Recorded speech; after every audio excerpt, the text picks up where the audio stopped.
You. An office is a place where business is done. It's where I keep my company records, where I can communicate with people, and where people can find me. Its equipment for decades has been no more than a telephone, a typewriter, and a few filing cabinets. Today, the needs of the businessman are changing. He needs to access his files, he needs to be able to send and receive information wherever he is.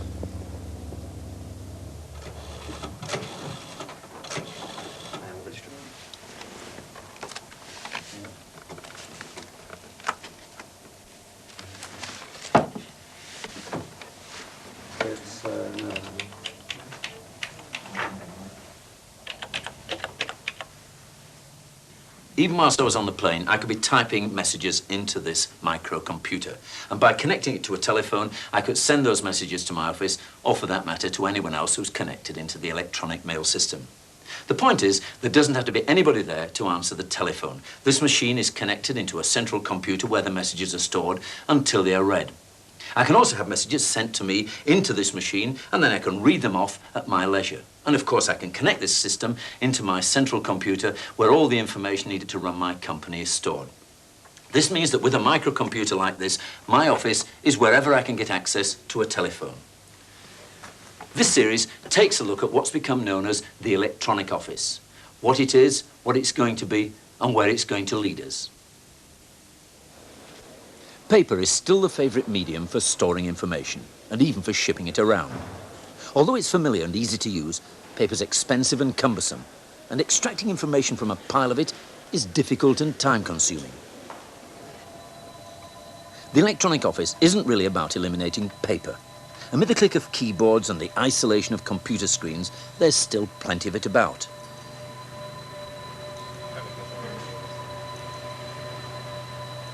What the electronic office promises is being able to manage information more quickly and more productively. But with it has come a change in the way people work, sometimes for good and sometimes for ill. In busy New York, telephone numbers frequently change. To meet the demands of modern life, the directory inquiry service has had to change too. People want a faster service. Mr. Bell, can I help you? Sure, ma'am. What area code are you calling from? Okay. I have two numbers. First is 507-8499. Second is 672-3000. Have a nice day. With the help of a large computer, the average inquiry is answered in a few seconds, a fraction of the time it took to leaf through the old printed directories. And the information is up to the minute. The number is 687-3880. Okay, if a customer comes in and asks for British Airways, okay, what we do is in the finding name, we put B-R-I-T, first four letters of British. And in the balance name, we put Airways, first two letters A-I. And then we'd hit the business key, which would tell you that that is a business in Manhattan. It gives you that. And now if you care to break that screen down into the one listing, you would press the Z, which is Zoom, and you'd go to D. It gives you the listings, reservations, standby, flight arrival, things such as that. There's no doubt that this gives a much better service to the customer, and the operators like the speed and accuracy of the system. But there is a more sinister aspect. The time to answer every call and even every keystroke is tracked by the machine. It's claimed that this can act as an incentive and show who needs more training to improve productivity. But it's also bringing the rigor of the production line right into the office. We're gonna have a good day. But computers in the office don't necessarily imply less freedom.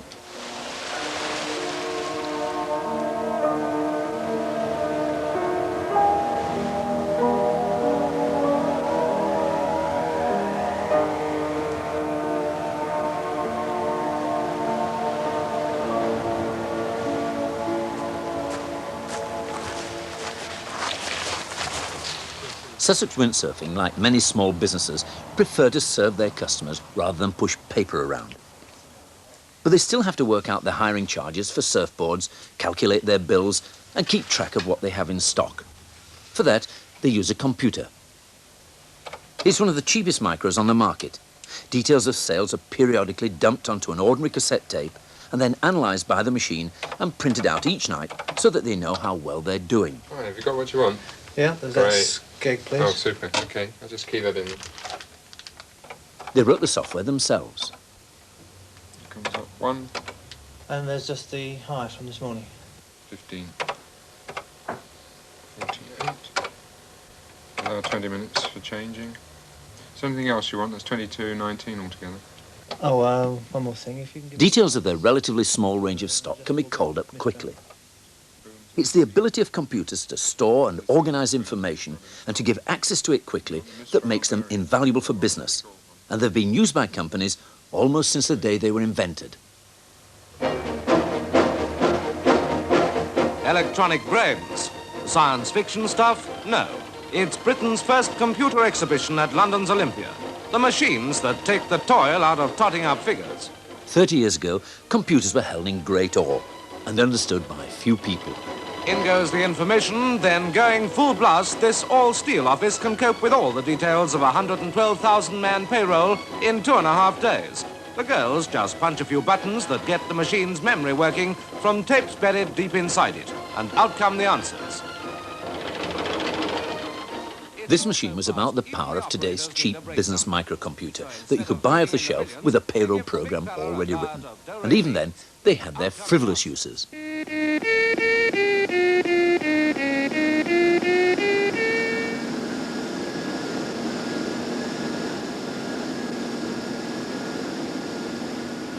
This is the computer room of the London Borough of Hammersmith, and this is what's come to be known as a mainframe computer.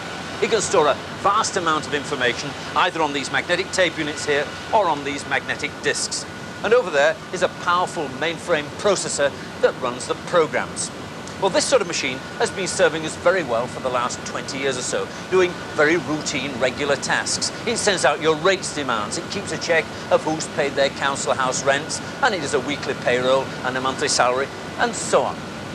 In fact, just to replace the work that this machine does would take a whole army of clerks, and it's by no means certain that they could do it with the accuracy and in the time needed. But mainframe computers are expensive. This one alone costs well over £500,000. They require air-conditioned rooms and specially trained operators to run them.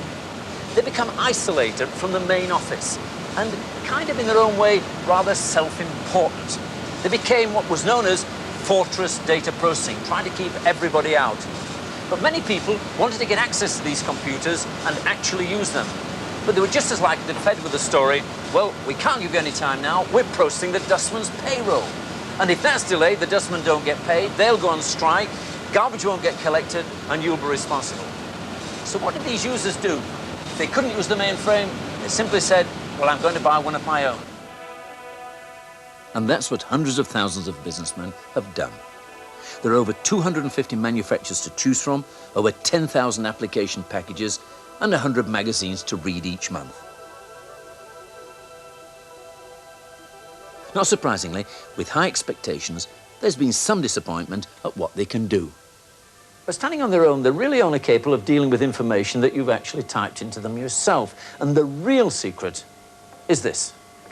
And it's simply a connection into a communications network.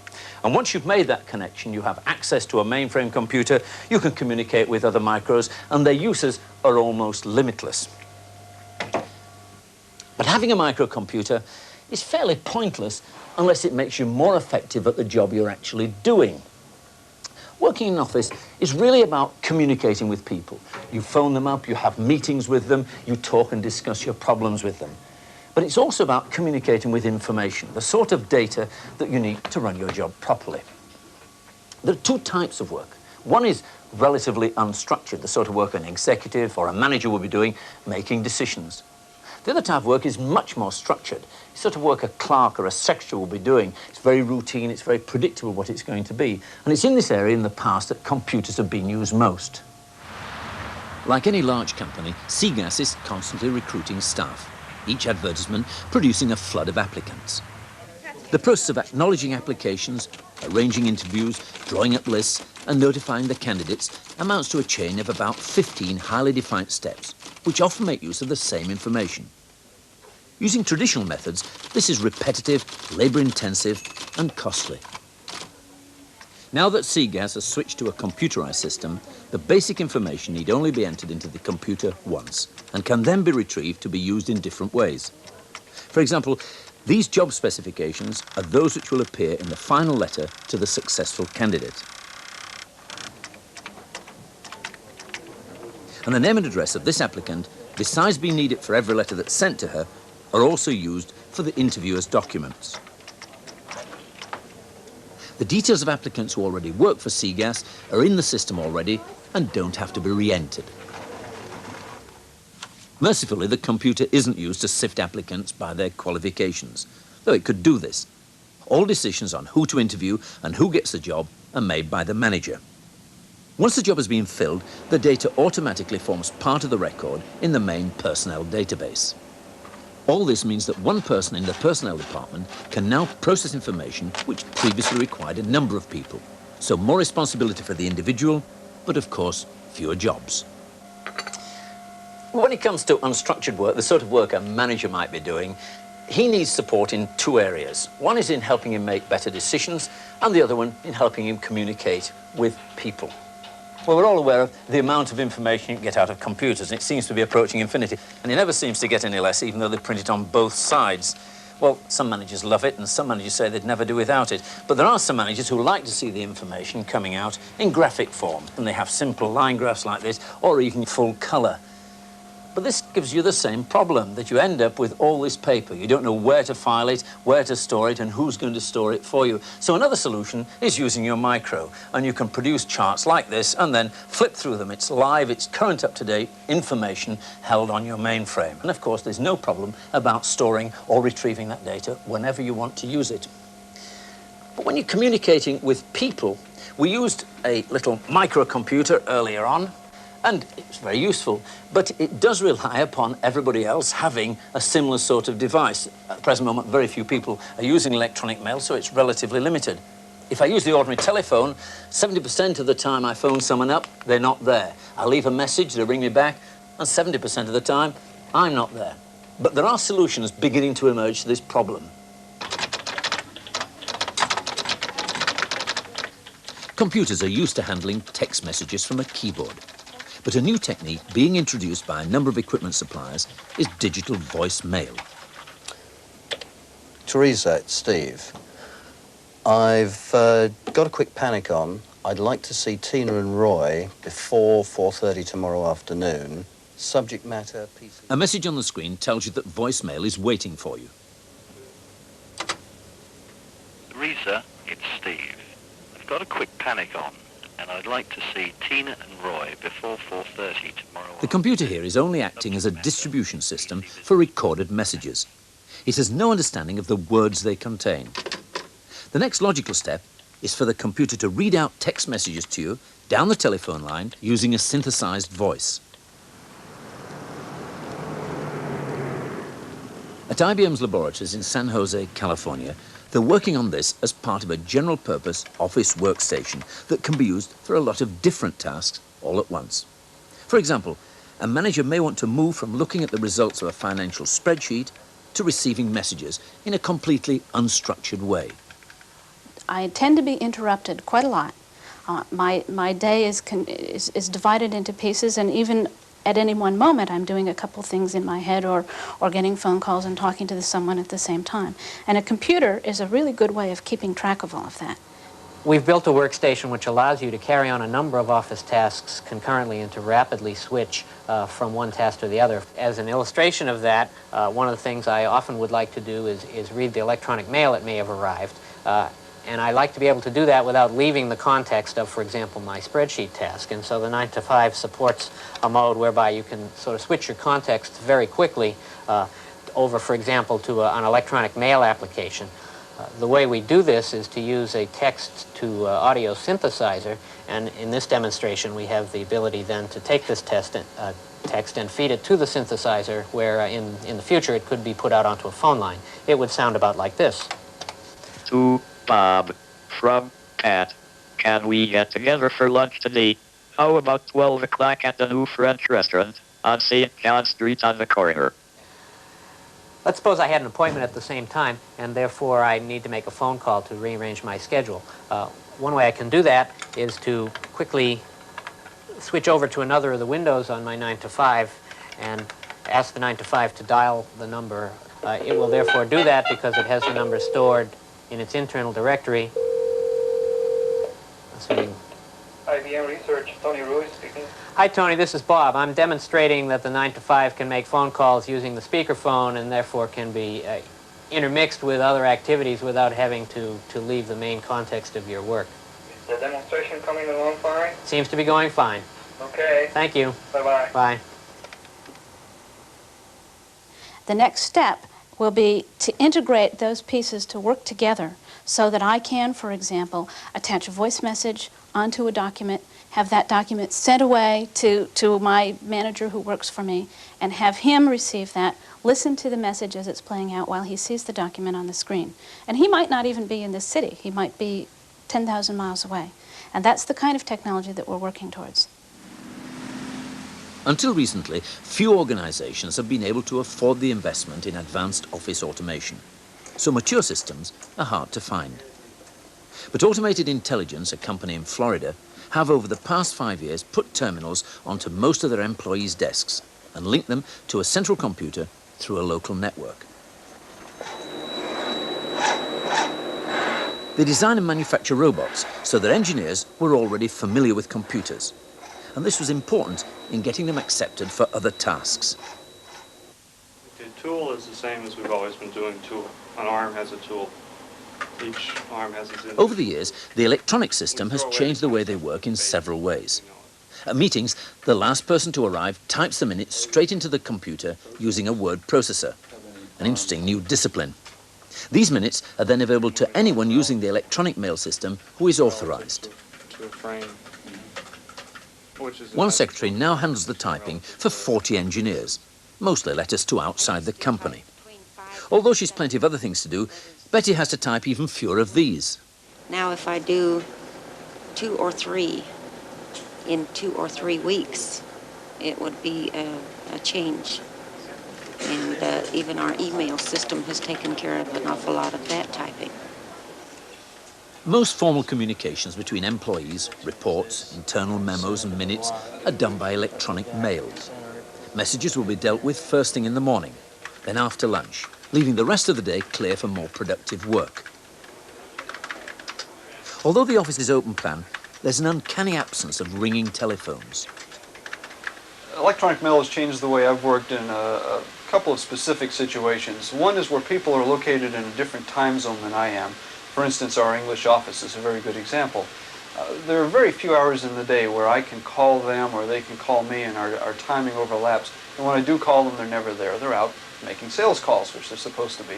So electronic mail allows us to communicate during those hours when we're not both in the same office at the same time. In a dynamic company, office work isn't limited to office hours. And whilst the home micro may be used for playing games with the kids, it's also linked into the company's computer. And Richard Fox can still leave messages for his fellow directors. Chris is a good example. I've given up talking to him on the telephone. He has developed a habit of, in the evenings after dinner, he checks his mail and sees whether I've said anything and then replies back to me. Then, just before I go to bed, about 11 o'clock, I check my mail and give a reply back to him. So we've accomplished 2 to 3 more transactions during the evening hours when neither of us were in the office. I can also look and see who's still working late at night. Sometimes dedicated people like to work late at night. You have no idea that they're there. It's an effort they make that goes unrewarded. So I like to check and watch who is actually using the computers, and I can see who's working extra hard. Making the computer so accessible means that demand grows rapidly for electronically stored information. It may not pile up in your office on paper, but it still has to be held somewhere. The old cliche is that engineers consume any resource given to them, and data storage is a good example. We installed additional memory in our computer earlier this year. In fact, we doubled the size of one particular memory area, and the engineers consumed the additional memory area in a matter of days. Somebody plotted the rate of consumption, and it was 750,000 bytes per day of additional memory consumed. Therefore, there is no memory big enough to hold all of that information, and like any good file cabinet, you have to throw out the old garbage. At one point, several years ago, we had significant quantities of printed paper that was of a secure nature, and we were generating the printed paper faster than a secretary could shred it to destroy it. So an electronic system is much better in that respect. I go to the engineers with a list, and they cross off what they think is not necessary anymore, programs that they want deleted from their files, and then I do the work. Have you ever thrown anything away that people really wanted? Not yet. I'm very careful about that.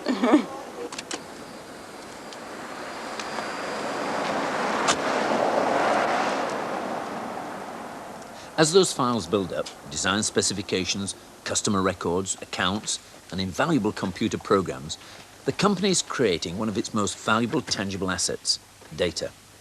And it needs to be safeguarded just as much as if it were cash. 3 times a week, the computer tapes are deposited at the local bank.